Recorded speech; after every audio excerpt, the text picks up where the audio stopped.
One of the easy ways of setting boundaries is to look at the way we treat ourselves.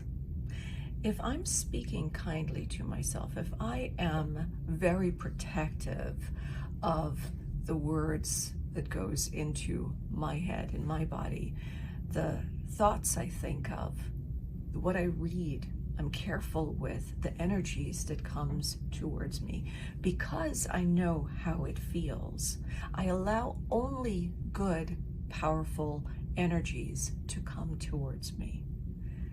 Then I'll start to feel uncomfortable when anything negative comes around me. So for example, if I don't say mean things to myself, about myself, because I know my words have power, then I'm going to be very uncomfortable if someone uses those words on me. That is because I also know my value. I know that I don't use those words on others. I understand the power of it. I wouldn't insult another person. I wouldn't use my words to break someone down. So when it comes towards me, I can question that. Why am I allowing that person to do that to me? And then I could put a stop to it. But we need to see this in absolutely every area of our lives. We need to see this with the company we allow into our lives. If I'm giving this person all of who I am, I'm compassionate, I'm loyal, I'm thoughtful, I'm respectful, I'm empathetic. If I'm giving them all of this, why am I tolerating less? And we set boundaries not by shouting our worth, not by saying, this is who I am, and this is what I'll accept, and this is what I won't. It's by knowing and quietly moving in that direction.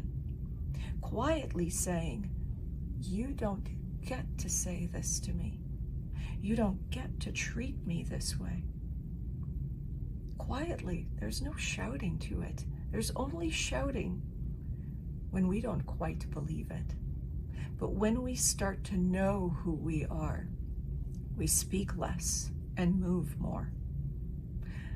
Setting boundaries is not something that we learn growing up. This is not something they teach in schools, although I think they should. Setting boundaries has a lot to do with who we see ourselves as. We need to know who we are. Fall in love with who we are. And how do you fall in love with who you are? Know who you are and then ask yourself, is this someone I want to date? Is this someone I want to go out with? Is this someone I want in my company? And when you get that answer, yes, then you ask yourself, why am I allowing people who are not like this person to be in my circle? And it's not about judgment or thinking that I'm better than. We've got to watch the ego as well. It's just knowing who we are and accepting that we deserve to be treated in the kindness and the care that we give to others.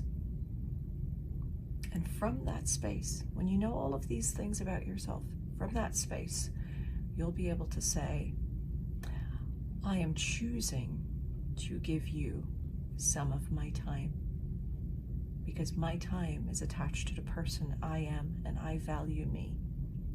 I'm choosing to allow you to spend a part of my life with me. I'm not desperate to have you. I'm choosing.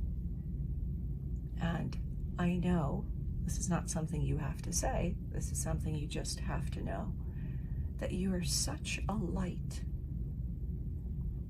that it's not only you benefiting from having this other person in your life, but they're also benefiting from having you.